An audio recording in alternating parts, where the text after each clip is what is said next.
I received a ROG Ally Z1 Extreme yesterday.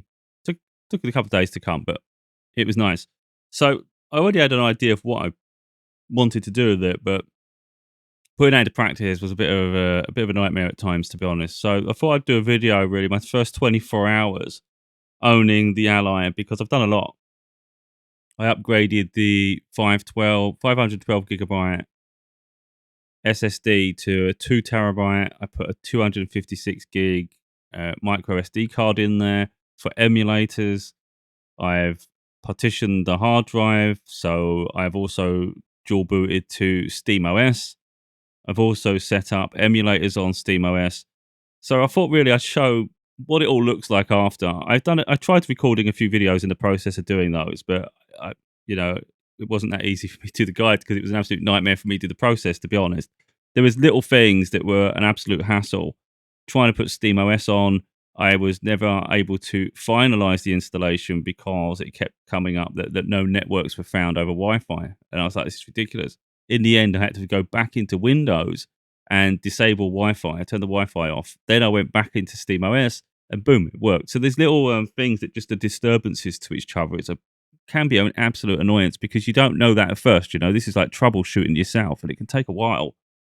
So anyway, I've also got this fingerprint sensor on the top here, which I think is pretty cool.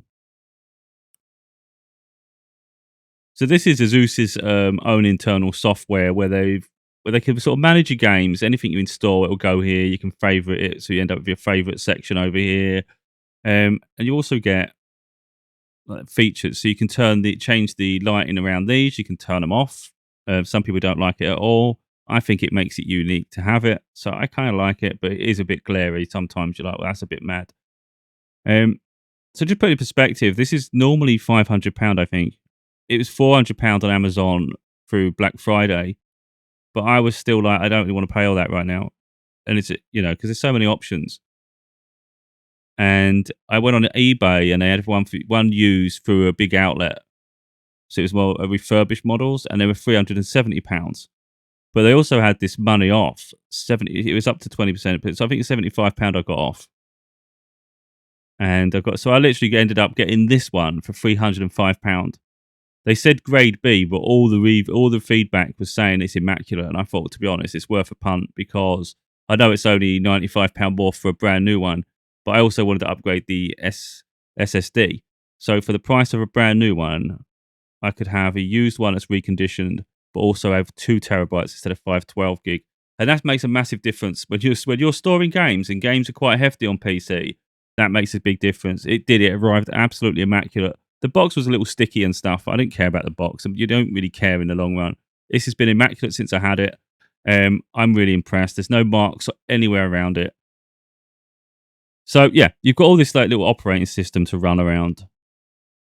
But it wasn't really that. I mean, it can be a bit cumbersome. It's trying to figure the buttons out, and that's my own problem. For instance, one of these does the keyboard, I think. Oh no, it does it easier on Steam OS. That's where it's going to be an issue going back and forward, because you've got all these different apps on here. You've got Asus, but then you've also got AMD's own graphics options to go through and things, and the customization's nice to have. But the other thing was, like it normally would, you've also got this overlay, which is pretty cool. You can get that off. I think that's off of AMD's. It may be off AMD's, that one. But again, it was different software. And it obviously puts all the files, the video, all the installations here. And once I heard that you could potentially put SteamOS on, I thought, is it worth it? Now, this looks a little blurry on my picture, isn't it? It's a bit annoying. Is it going to sharpen? I don't know. It is sharp as hell. It's a really vibrant screen. I'm really impressed. The other alternative was to look at the Steam OLED, but the Steam OLED was brand new. It's at 480. So I've just got it for 300. That's 480. It made no sense. Especially when it's underpowered. So the idea that I can have the operating system on here, then that means I only really lose. The only things we're really losing out at this point is the trackpads and OLED screen. But I can't say I'm missing an OLED screen. This is vibrant, it's big, it's nice, and it's far more powerful. So I think the trade-offs are crazy. So what we do, I'll just show briefly a game. So we just load Hades natively on Windows from Steam.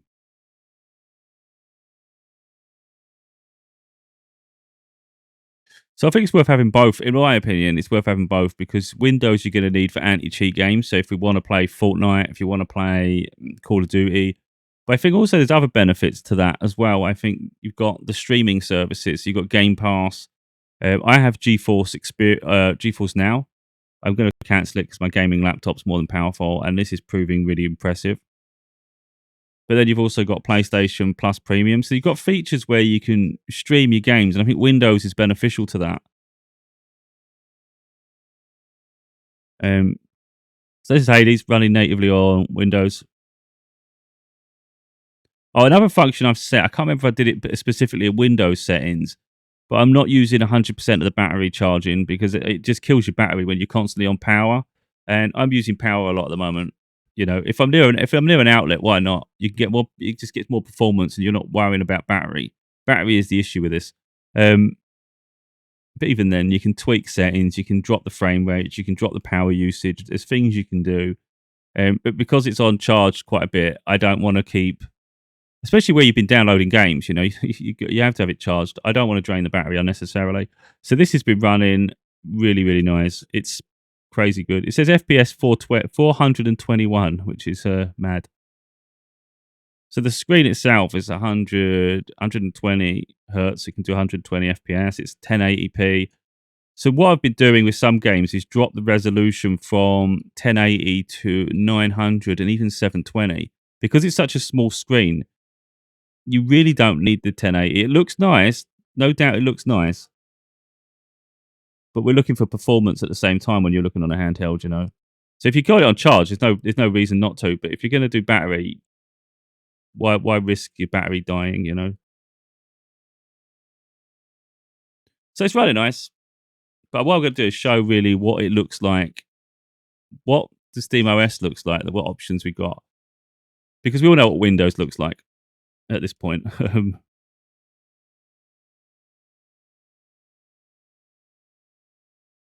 I'll collect reward to safely quit.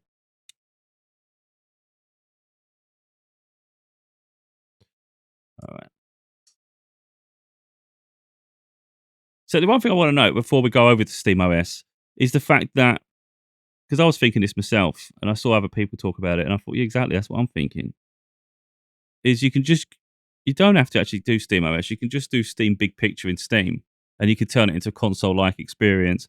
But it's the overlays you lose. You know, I find the buttons are a lot easier on Steam OS, but it's the fact that you haven't got so many background activity going on. With Windows, your experience could differ if something's happening. Of course, you can disable features, but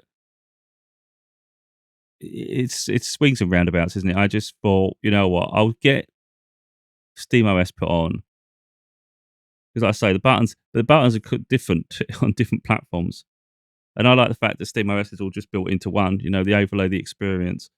Whereas on this one, we've got Asus, we've also got Radeon, so AMD's own features. Then we've also got Windows on top. So there's all these different things running. And again, it's if I only had that, I'll be perfectly fine because I'll just run them off here. Um, but I thought, you know what, we'll give it a go. Just got to figure out which one's the buttons now because I'm so used to the I'm so used to freaking Steam OS at the moment because I've been there doing the emulations and stuff, and that's where I've been spending all my time. Then you come back to Windows, you go, "Oh, I remember Windows. This is nice." So it's nice to have the options at the end of the day. You don't go without. You know, for instance, I should have Xbox on here. There we are.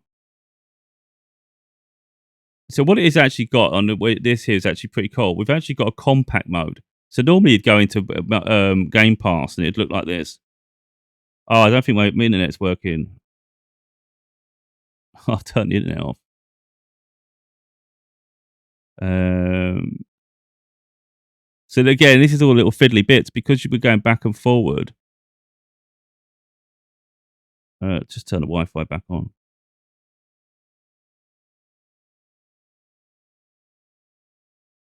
Partner extension detected. That's interesting. Do it later. So we've got cloud gaming, so you can do the cloud. I don't know, it's not loading very well. There I go. Join Game Pass Ultimate. So I've got Game Pass PC, but I may do the Ultimate just so I can do streaming because it'll get better battery life, of course. But yeah, this is the normal experience. But if we go over here, type on your name and then do compact mode, this makes the menus a lot easier. But again, I know I can install absolutely anything I want because it's a Windows-based system. So if I want to play Black Ops 6, for instance, I'll install it. That is something I will be installing at some point. It's just I've been so busy over at the other end setting up my emulators because the emulator is what I really wanted to get set up. So this is interesting what we got to do this. You have to go here, you have to do that, and then we have to restart. Then you have to hold down the minus volume button. People say you have to do it now. You don't. You can do it at the end. You can do it as it's about to thing. I don't like the fact that this keeps focusing.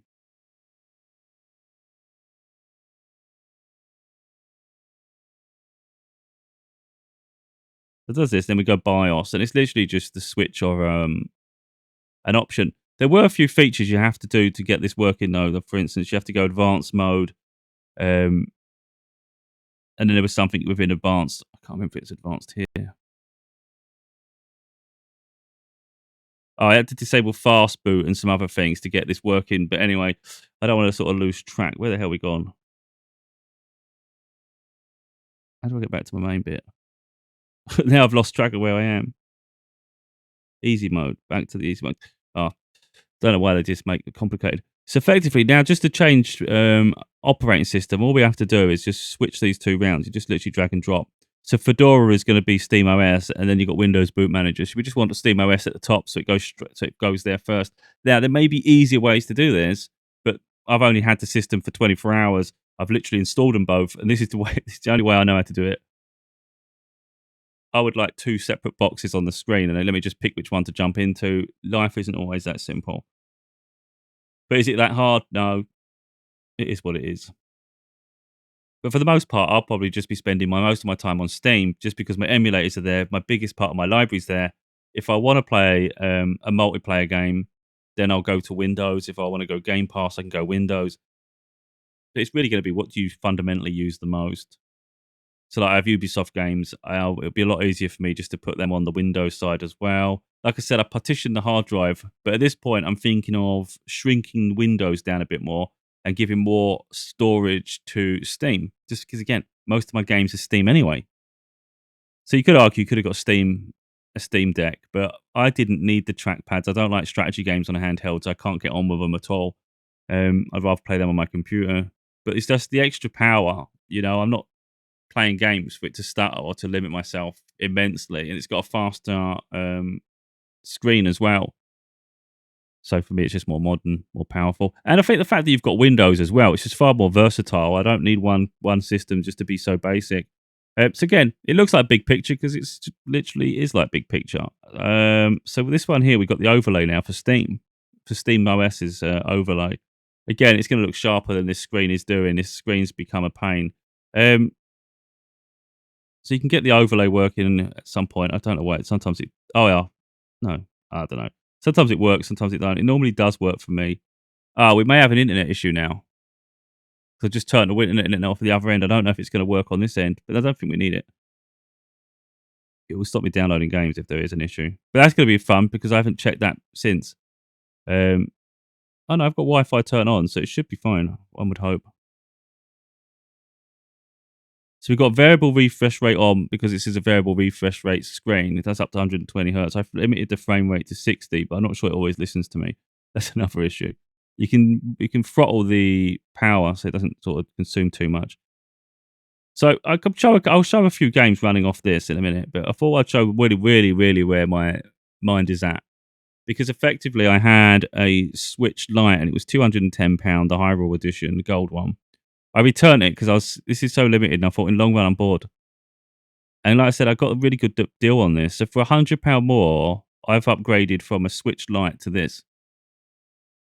It's ridiculous, isn't it? It's like this is just ridiculous. I can play everything. You can play PlayStation games because they're on Steam now. You can play a lot of Xbox games through Game Pass. You can obviously do all the subscriptions if you choose to.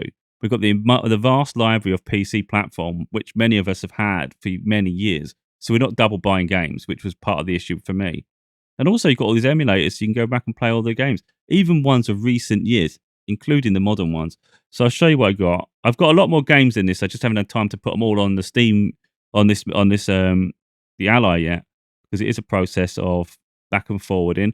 One thing I want to say, if anyone tries to install Steam on here, I've seen people have these little keyboards, but I don't. You don't need that. You just need literally just need an adapter like this. Um, so you just need a USB hub, and then if you haven't got USB C, you just need to get a USB C. You can't really see it, but you need a USB A to a USB C adapter. You literally plug it into the end of this, and then put it onto the slot, and you can literally have your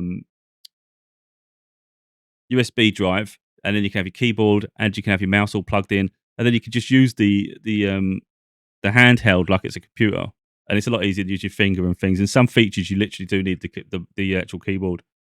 It's just something to note there. That's how I set it all up myself. So again, when I'm copying files over from my external hard drive, I have to plug all that in, and I have to take it off the laptop, all sorts of things. But it's a process. But I don't mind doing it. But it's like I've been doing a lot here. So we've got Xbox 360. Now something cool with this is it one of them? This one? So there's a feature here. I like this layout. This theme I think is awesome. Just to go through them quick. We've got Xbox 360. We've got N64, GameCube, Super Nintendo. We've got Nintendo Switch. We've got Wii U, Dreamcast, Mega Drive, Sega Saturn. Now they don't all work. Some work better on my computer than they do here. But again, it's me just getting used to it and trying to figure it out. It will take me a little while, which is annoying. But once it's working, it'll be great. Before we get into it, though, I just want to do this. You can go to Scraper or Scrapper. It allows you to get all the cover arts and stuff to the games, which is useful. But also, we've got the UI settings. What's cool here is you can go to Theme Downloader. You can actually change the theme here, right and left. But Theme Downloader gives you the option to have the different styles of the themes you want. So it depends on what someone prefers. I quite like the look of that one at one point. I think I went with Iconic in the end after a couple of tries. Again, each to their own. However you want your menus to look, you literally have so many choices. See, that's the one I went with, Iconic. I think it looks really cool. But you really can't go wrong with any of them, you know. I think this one I was using before, Retro Fix, I thought looked cool. And I'm sure there'll be more in the future, you know. But it's really cool. It's just a way just to make it look presentable. So what I'll do, I'm really impressed with this. I'll show you what. I'll show you the Switch just quickly. I can't get Lego Horizon working just yet for some reason. That may just be a name title that needs to change, because sometimes it can be something so fiddly like that. This one here is Tears of the Kingdom. So you'd think, how the hell have you got Tears of the Kingdom running on this? Yeah, I got it running on this.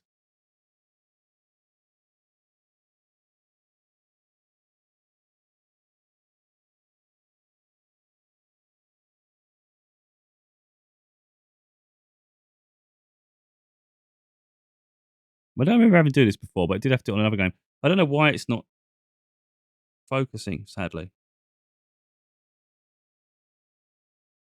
So bear in mind, it looks a lot sharper on my screen than I'm getting on this camera. I don't know why the camera is not focusing like it should.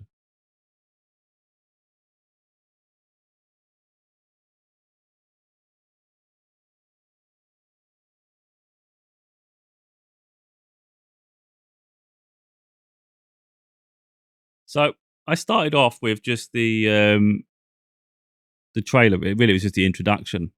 That's as far as I got. The Neve Hyrule Castle. So I'll just load straight into it, miss the introduction, because this will just show how fluid it is.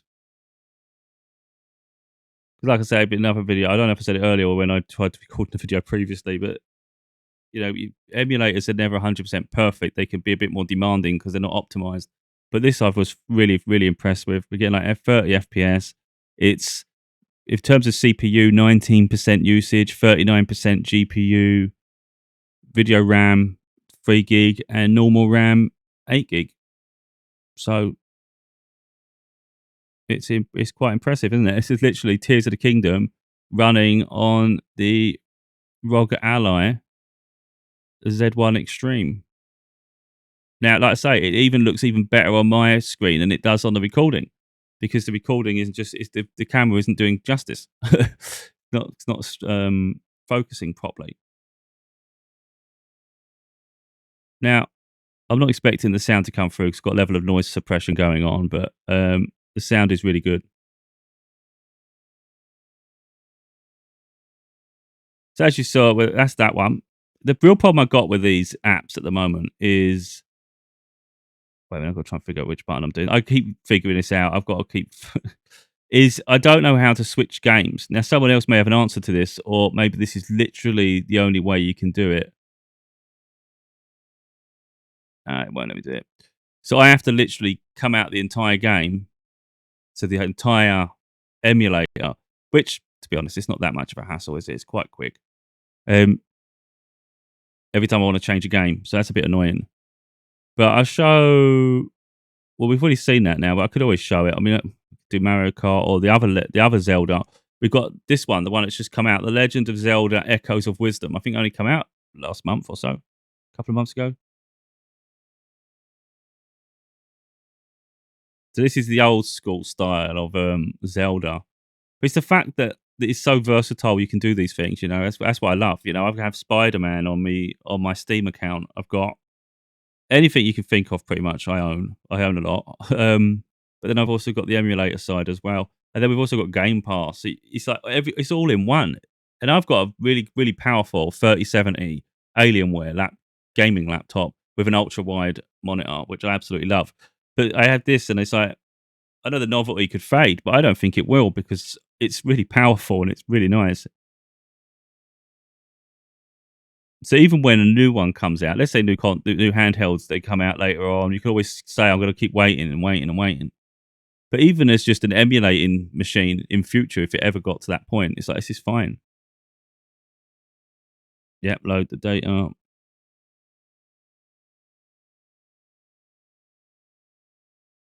Because the Ally X, I would be, because I've been really impressed with this now. It's got me going, wait a minute, what's the Ally X like then? Because obviously we all want battery. But then I'm always mainly near a power socket anyway. We can get it too far ahead of ourselves. For £300, this has been an absolute bargain. It's actually crazy. So now this is, they seem to be locked at 30 FPS, these games, to be honest. Like I say, if there's any blur, you just got to forgive the camera. The camera's giving blur. I'm not seeing blur. As I look at the screen now, it's like on the recording, it's blurry, but I'm not getting it at all. And it's so sharp. So again, I'm gonna have to come out. How the hell did you come out again? It's gonna be one of those learning curves for me, really. So I showed just a couple more games. There's one I want to just show for this emulation itself. So I think it's worth just showing different platforms within the emulation. So that was Switch, which is pretty cool. Then we've got Xbox 360. Now I've got a lot more games for the Xbox 360. It's not just these two, but I think it'd be worth showing just because of how iconic it is. Now, Red Dead Redemption is on the Switch, and maybe it's worth getting that one. Red Dead Redemption is also on PC. Is it worth getting that? But I think the 360 was really where it was. I think it was performing great anyway. You know, it always looked good, and you condense a 360 screen onto a small panel. It's going to look sharp. And it performed well in the past, didn't it? So I don't think we really need to go far much beyond the 360 version, to be honest.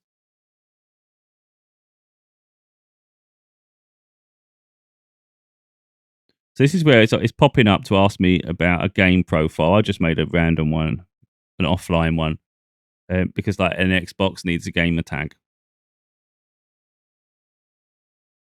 So some of these emulators, for instance, when you set them up, they might not work immediately through this function. You'd have to sometimes go actually directly to the app, so you can get into the tools and configuration, and then you'd be able to do all those things. Then it works. So that's why maybe I'm having a bit more issue with the other emulators that are not working. But in all honesty, the Wii U one isn't really important anymore. If the Switch is working, then I don't really need the Wii U anyway at this point, because the games are pretty much on both. So here we go.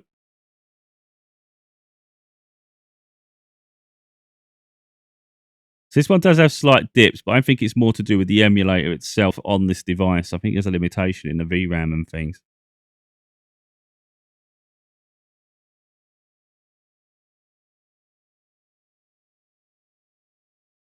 So it dipped to like 20 there for some reason. But I noticed once you're on the horse and things, for some reason, for the most part, you're on 30 FPS. But again, it's not even using all the hardware. That's what's crazy. It's like 20% CPU, we're at 60% GPU, 2.6 gig RAM, VRAM, and 3.5 gig RAM. There's plenty of headroom, you know. So it'd be a limitation with the either the power output, the wattage, or the emulator itself. But now we're at 30 FPS. And it's nice. Like I say, the quality of the camera, unfortunately, it's just there are limitations here. I don't know why cameras don't seem to like to focus too much. But now we're like, it's nice. So that's that one. Again, we're gonna have to come back out, go back in. But for me personally, just having that opportunity to have that on top of the games you own, you know. So we've done 360 and 64, Super Nintendo. What we wanted to do, or even a Mega Drive, I could have shown. So what I've done is a feature where you can sort of start grabbing the images. I did get a warning that I've done too many today, so I'm going to have to try and get the rest of the covers that I haven't already downloaded. But it makes it a little bit easier to pick the games, you know. So if we want Donkey Kong, let's just launch Donkey Kong. But there'll be rare games, you know. Like I've got things like the Page Master. I've got Home Alone. These are games I never even played when I was a kid, you know, because I didn't even know they were a thing. And I like the fact that we got these sidebars here that looks like, you know, that correspond to the console you're playing because it's in 4:3. Now, when you're setting this up, it actually offers you the opportunity to play things in different ratios and stuff. But I don't see the point of playing something in a way that it was not intended because it's going to have weird issues. Never going to go over these. Like, for instance, if it's going to go widescreen, it might stretch the image. Why would I want to stretch the image? It doesn't look natural. But yeah, so that's that one. Why we're not getting anywhere.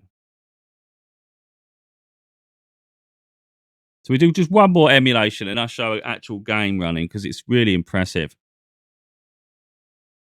I just tried Hogwarts Legacy. Now, most people that played Hogwarts know that it's a bit of a mess for the best of times in terms of performance. I recently upgraded my gaming laptop to 32 gig RAM just so I can get it working properly. And even then, it's still at 100%, but it's better. Double Dragon, we got Echo the Dolphin, we got Home Alone, Jurassic World, Bomberman, Micro Machines, Mortal Kombat, Outrun. I ain't played Outrun in ages. Prince of Persia, Road Rash. I don't know if I've got Michael Jackson Moonwalker sitting on it. I did like that. I should have that there. Sonic and Knuckles, Sonic 3. Sonic the Hedgehog. Who don't love Sonic the freaking Hedgehog? So we got Mario. We got everything, you know. You can't feel bad about that. Everything and anything. So you've got all the old titles and all the modern titles, and it's just running flawless.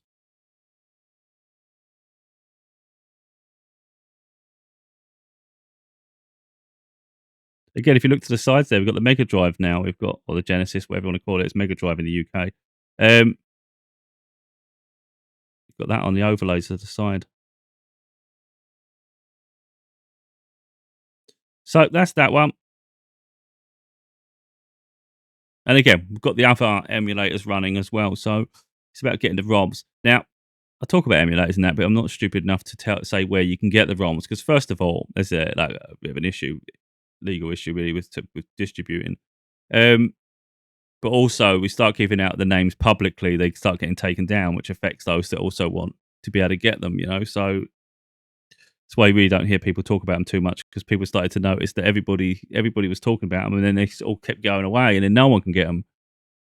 So it's a bit more like who you trust sort of thing. Keep it quiet to a degree. But I don't actually need all that. You know, I've got enough games I physically own. It's just that those companies have not made it easy or possible to play them any other way. You know, because a lot of the consoles, they're dead now. And I don't see the point of going on eBay, for instance, me buying an old game console, me buying all the old games up, how that's supporting the company it's anyway. You know, they don't get any money from the used items. So, and they're old enough. Switch, you could say, is a bit more of a grey area, but I have quite a lot of Switch games on my Nintendo account. I just no longer have the physical device to play them. That's not the case of every single ROM I have, but there's plenty of ROMs I can't access now because I don't have the console. So I think it's swings and roundabouts. I've invested enough in Nintendo, is the way I see it. So yeah, I don't feel bad in that sense. So this Hogwarts Legacy running on Steam through SteamOS. Again, could probably run perfectly fine through the Windows, but it's the fact that everything's together here. That's not to say you couldn't have done something similar on the Windows side of things, because I can play my games fine through Windows on my computer, but I don't have the that emulation side where it looks really cool. It's seamless. I have more like I've made icons. That's Mega Drive. That'll open up that specific launcher. It doesn't look as nice. And I think doing that through a Windows without a mouse could be a bit harder, I think, on a handheld. But I think at the end of the day, we do what we want to do, what's useful to each of us. It took me the evening or last night, it took me many hours to set it all up. But that's because I had to keep switching from an external hard drive, moving the ROMs over, for instance. I spent more time setting up the emulators than I did SteamOS. SteamOS isn't even that hard to do. You literally just you set the partition on your computer, and then you download the required boot files for it, and then you put it on a flash drive. And then literally you just go over to BIOS. You have to do a couple of little changes. It'll tell you what you need to do. There's great tutorials on YouTube. And you're up and running quite quickly if you don't have that Wi-Fi issue, for instance. And then from there, it's like, what do you want to do with it? And it's cool. So I wanted to sort my emulation side out. Because for me, that was important. It was one of those that's always a headache. But once you get it done, you don't worry so much because it's done, you know.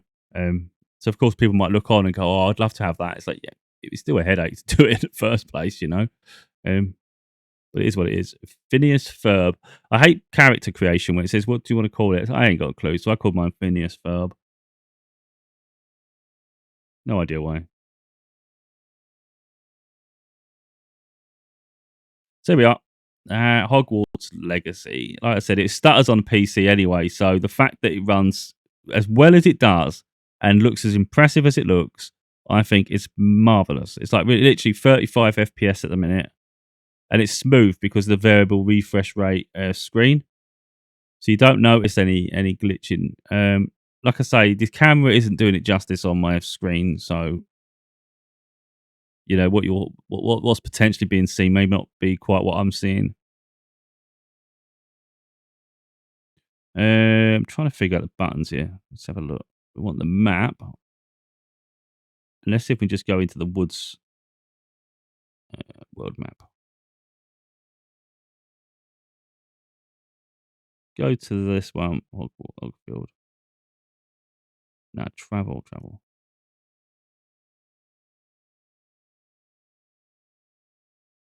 And of course, the storage is really fast. It's really good. It's just a bit of a shame, though, that the cameras never seem to focus properly. Yeah, I don't know why that is. So bear in mind, Hogwarts Legacy is quite a demanding game. So if it can run this, it's going to run anything, isn't it?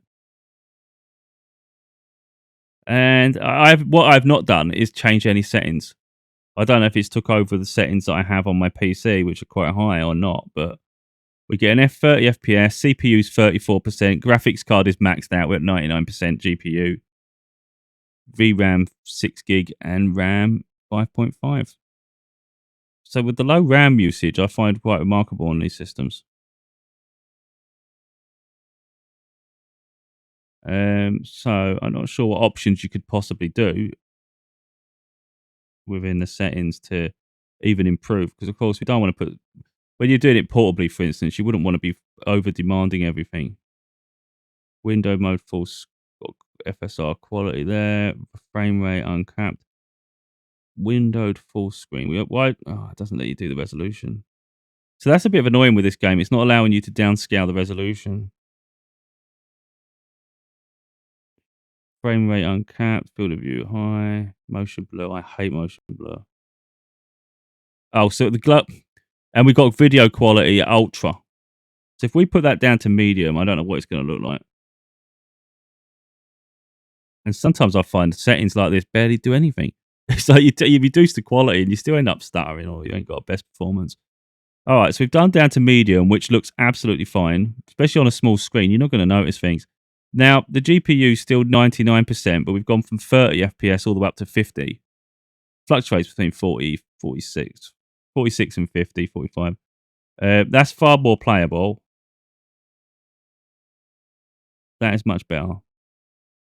I've always found around about 45 is fine. You know, well, of course, we all want to hit 60 FPS plus, but 40 something's good. This is nice. This is running very reasonable. So what I want to do just quickly, because anybody that's played this knows that Hogsmeade, I'm not even going to go Hogsmeade, because Hogsmeade I think is the most unoptimized area of the game. It's just a pointless place. Hogwarts. Why is it doing that? Astronomy. Let's just go somewhere. Oh, it's naturally trying to jump all over the bloody place. Right, we go there. Let's see what it looks like around Hogwarts, because we just changed the settings from Ultra, which I thought was mad. I didn't realise it was on Ultra. And that shows it can even do Ultra, though. It can literally perform at Ultra settings at native resolution as well, because it won't drop the resolution. But now we're at 50 FPS here. It's going to be when we go in school. I'm expecting drops down to 30 or something, because it is a really mad area of the school. Oh, it just... All right, didn't even open the door this time. Yeah, we're down to 38, 45. It's fluctuating. We had low 20s last time in the school. That's 60 FPS then.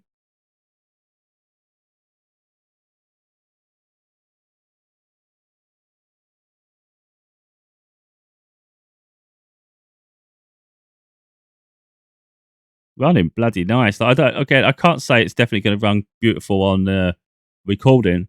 And sadly, there's only so much I can do with the setup, because it could be the recording itself is just stuttering rather than the game. I think it is, because I'm looking at the screen now. It's not quite how I'm playing it. So annoying with these recordings. It drives me nuts. It really does. But I'm not getting the stutters that maybe is coming up on this screen. Yeah, it's getting you're getting weird slowdown now. I don't know why it's doing that. I think the camera's having. I think maybe my camera might be having problems. Um, but no, that was smooth. Doesn't say 60 FPS and stutter. Do you know what I mean? It's like that would it wouldn't happen.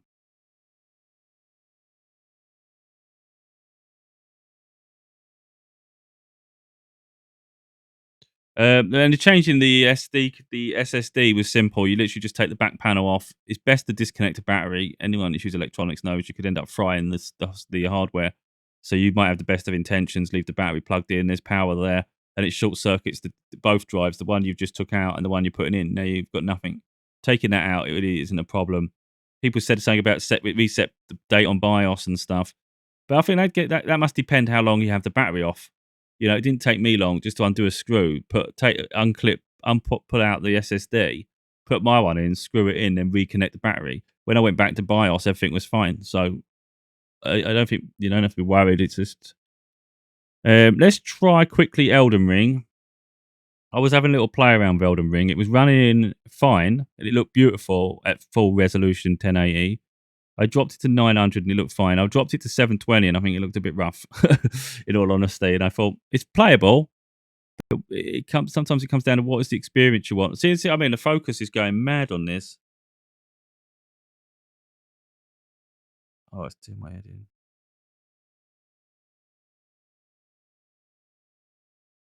Why must it start? Um, yeah, I need to get a better setup at some point. So I'm not far in this game. At the end of your previous session, quit game or return in desktop. I probably didn't come out of the game properly because again, I was just doing a run. I was just doing a quick test. It's not a game I thoroughly played, but I think it's worth. It's a good game to have for testing purposes. So it might start on this screen. I really don't know. It's annoying the recording, to be totally honest. I'm getting fluid. It looks really beautiful on my end. I'm looking up at the screen now how it's recording, and I don't think it's getting the contrast ratio properly. This looks absolutely stunning. And we're getting 45 FPS. Let's see if we can attack someone just quickly. I'm trying to think the buttons now. Oh, wait a minute. It's not that one. That's okay. So we've got that. Oh yeah.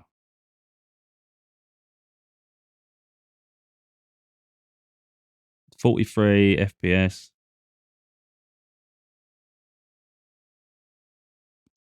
43 FPS.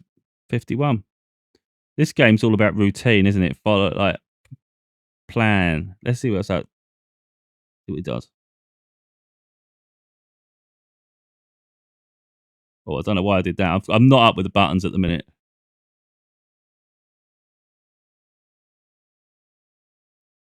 And I think the whole point of this game, if I understand it correctly, is that you just keep leveling up. So someone that would have naturally defeated you with one hit, now you become stronger and you're a bit more violent. But I'll get 40, 50 FPS. Nice. I mean, it just warned me to quit properly, but you know. So the point is really me dropping from Windows to this. I don't feel like I'm losing performance. If anything, I don't know if I'm gaining, but I just like the experience because my whole library's over here with my emulators, you know. So I think realistically, it's going to come down to what does people really want from them to get their experience. I like the Steam OS experience, but I like to have the functionality of Windows. So, like I said, I can do Game Pass. I can do all those things easily without having to try and find a loophole. You know, I managed to get it working in the past when I had a Steam Deck, but it was a lot of messing about. And it was like, this is obviously you just log into Windows, you just install the Xbox app, and then you can get it working. So, you've got that. Plus, you've got the multiplayer side that's going to be a lot easier just to jump into. And that's what I'll treat it like. That's what all those sort of things are. And it's fine. And you can actually use it as a workstation as well, which I find really remarkable because it's literally Windows. Like I say, you plug your USB adapter in, put a mouse keyboard in, all of a sudden you can start having things you need like Word and everything, you know, do work on your freaking tablet. That's mad. So you literally could have files that are really important. People wouldn't even know they're just sitting on a freaking they're sitting on a game handheld. It's crazy. But yeah, I think I've done an awful lot within the space of 24 hours of owning this, and it's been a heavy period. I'm exhausted, in all honesty, because I've still got a lot of files to put on there, a lot of ROMs from emulation, games to download. See if it's worth switching the partitions back a little bit more, so I got more room for my Steam games. But I would recommend people upgrade to a 2 terabyte storage because, especially if you're going to do partitioning, 512 isn't enough. You can get, like, for instance, it was £60. I don't know if the prices are different after Black Friday, for instance, but it was £50, £60 for 1 terabyte or double the price for 2 terabyte. But the reality is going from 512 gigabyte to a terabyte isn't enough. It's only like it's just another 500 on top, and that's a lot of money for just 500 gig gain because you have to lose the original 500. So you're only gaining 500 gig for 60 quid, whereas you're gaining 1.5 gig from the 2 terabyte. And you not really think about upgrading it again in the future. You know, that's enough. If I can't fit it on there, it's okay. I can just uninstall and put something on it. I don't need everything on here. But you do have this, like, for instance, you've got the ability to, instead of putting the charger in, for instance, you could connect an external hard drive and boom, you've got even more games. So, or don't even, yeah, anything, an external hard drive. You could use a pen drive, a USB pen drive. It's all sorts. So I was running this yesterday, and it was really smooth. It was really smooth. I was like, this is crazy good.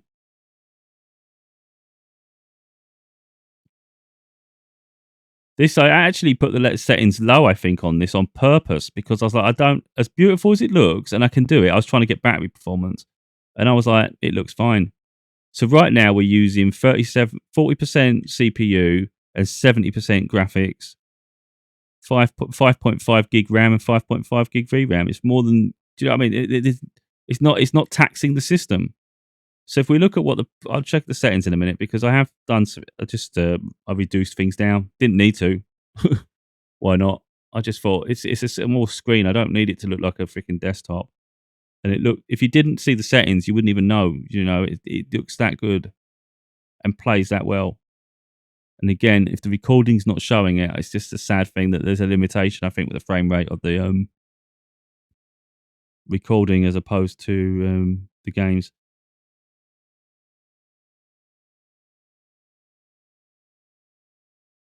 That is crazy good.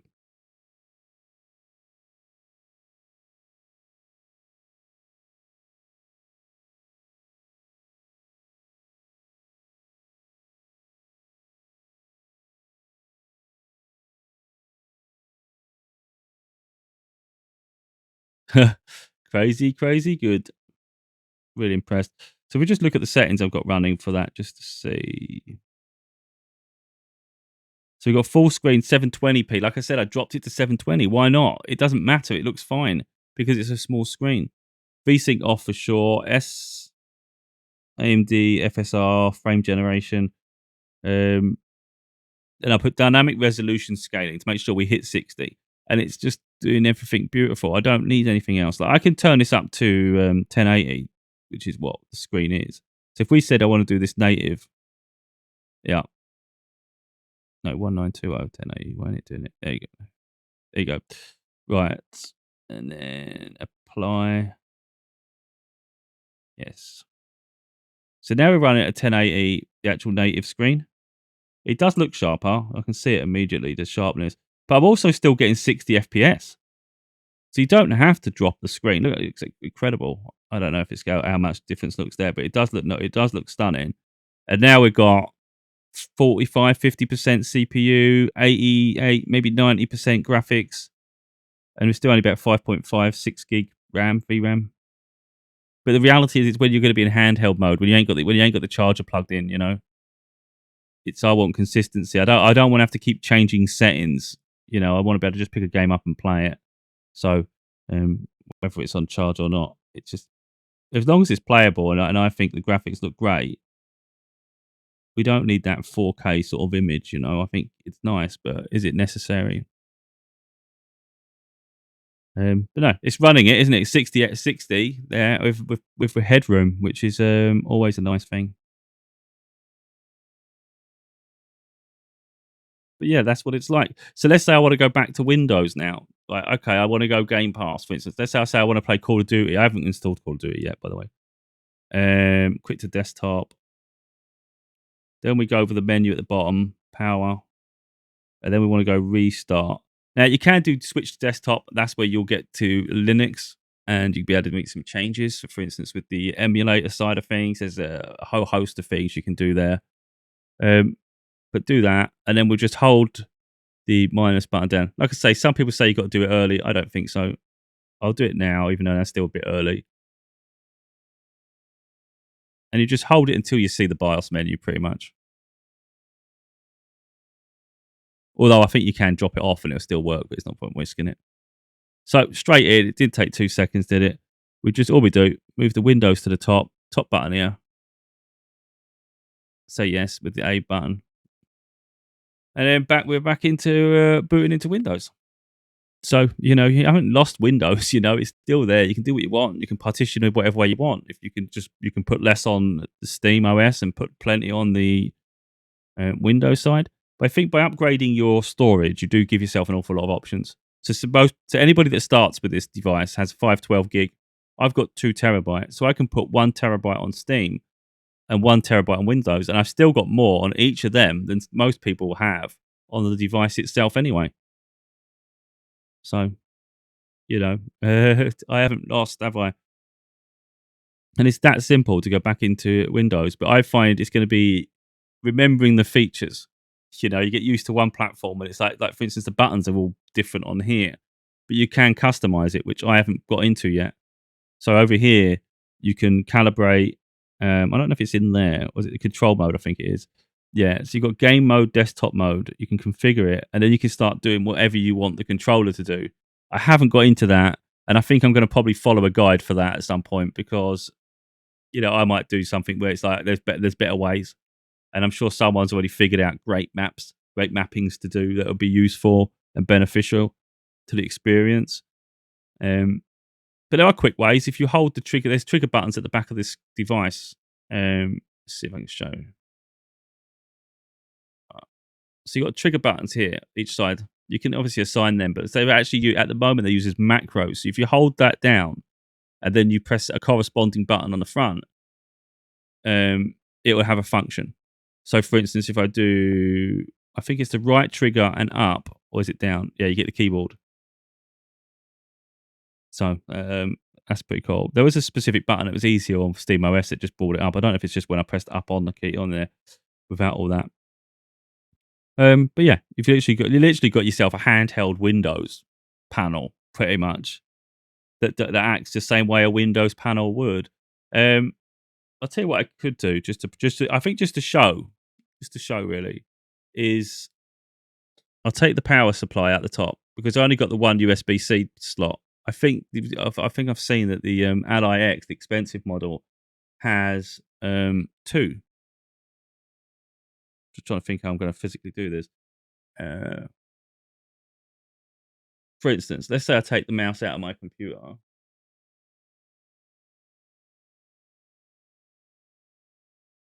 Bit of a hassle. And this is what the problem's been for me doing the emulators, for instance. I have to keep switching between my computer and I think I might take the wrong one out. This is a proper hassle. If you've got wireless, I think it'd be a lot easier because you're just changing dongles and things because the dongles will already be attached, won't they?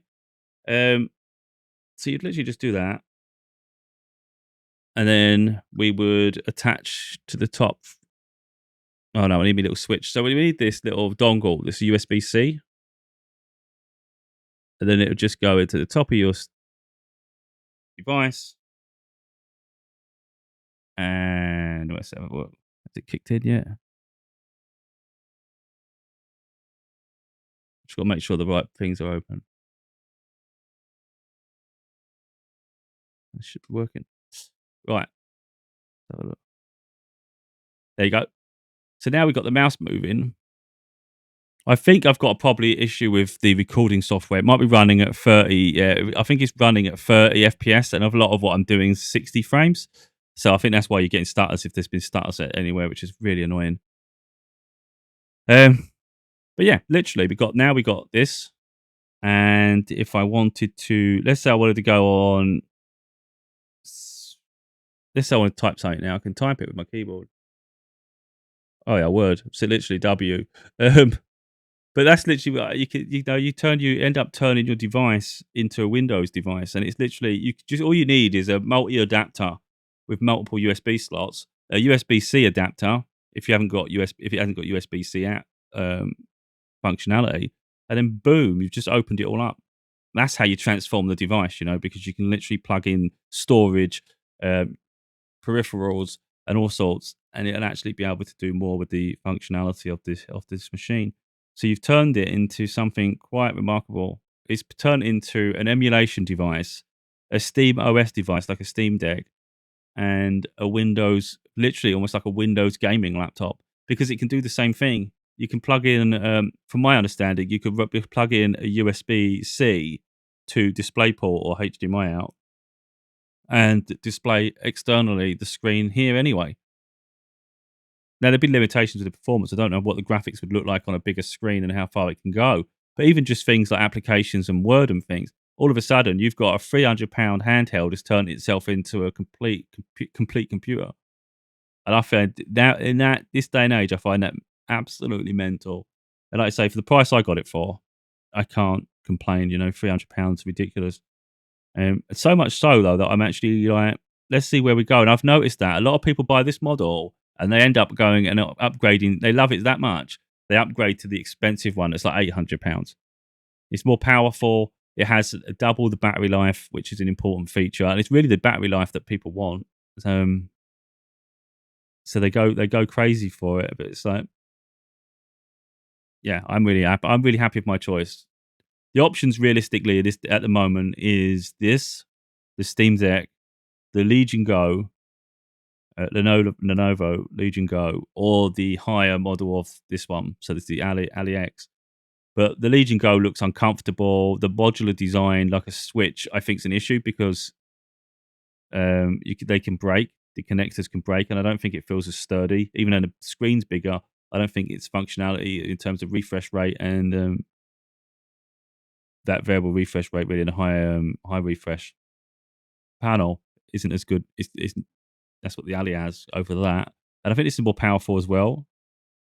The Steam OLED thing going for it is the fact that it's natively a Steam device, but I don't think that matters, to be honest. I've not seen any signs in this that is any inferior. This doesn't have the haptic touchpads. It doesn't have touchpads, but I don't like touchpads anyway, so I don't really care. You can just plug a mouse in. That's the crazy part. Like, I can literally plug this in.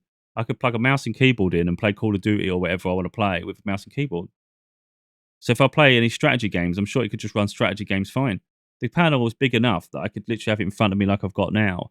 One thing I think a lot of people maybe don't notice, at the top of their box when you open it, and I noticed it straight away, I was like, wait, what's this? I actually thought there might be something in it, but it weren't. It was literally this stand. It literally comes with it. It says ROG, but you turn it around and it's literally a stand for your device. So where people are having to buy these other devices, things to hold your foot as a stand, you've literally got one here anyway. So yeah, they've done a good one with that. There have been issues in the past with the SD slot where it can apparently burn out your SD card. That's an issue because I've put my emulators on there. I took a risk. I've got enough storage that I don't have to, but I want to keep my main storage for more bigger games. After all, that's what it was for. But I think it's gone some way just to show some functionality, really. I mean, I'm still a novice with it because I've only just got it. So I'm still coming to terms with all the nuances and things. And I'm learning just like everybody else. But it's one of those where you never know if you're going to regret it until you got it. And I know full well I don't regret this one. I regret getting my Switch. I've had about 4 Switches in the past. I've had a Steam Deck in the past. I was really impressed with the Steam Deck. But that was the LCD model before they increased the battery and before they had the OLED.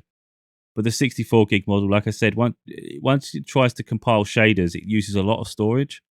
And a 64 gig model for me was just maxing out. I couldn't get any more games, even if I put them on a micro SD card, because it needed the normal hard drive, the main one, for compiling shaders. So I just had no room left. There was no room for shaders. It was ridiculous. Because you used to have to get the operating system and things on it as well. So that 64 gig model is pointless. But the good thing is, once you upgrade your system, you've got backups. So where I've upgraded to 2 terabyte storage, I still have the 512 gigabyte SSD. So, for instance, if I was to get a 64 gig cheap Steam Deck, because that would be really cheap, a 64 gig model, because it's the weakest one. But I've still got a 512 SSD. So I could buy a 64 gig model and just swap the SSDs. Now I've got a 512 gig model. That could be worth doing in the future, because I don't really sell for an awful lot of money, the storage, But it gives us options. When you take something out, you still have that part. That's good to know. There's a lot of features I'm probably missing on this, and I'm just learning. But I'm happy I'm getting out of it what I wanted. I've got the best of both worlds. You've got a Steam Deck, and you've got a Windows device, and you've got an EmulationStation. Effectively, it's an all-encompassing device. And I do love the fact that it is Windows. So, for instance, let's say I had a problem with my laptop, and something happened to it, and I can't get it restored. I need to download some files. Well, I know full well I can just quickly log into my Ally. I can just plug a USB stick into the top of it, and I can just download files in the same way I would on my computer. So I can restore and get files I will desperately need because I have a device that can do it on the fly. And I think that's really its weight in gold too. But like I say, it's also a functionality. I think it's great. Let's say you travel with it and you need some documents. or you need to write some documents or do something, and you haven't got a laptop or anything with you, but you've got this, you could still do it with this. You know, that's mad, isn't it? The fact that you can do more than just gaming, it blows my mind. Um, yeah, I would highly recommend this. I'm happy.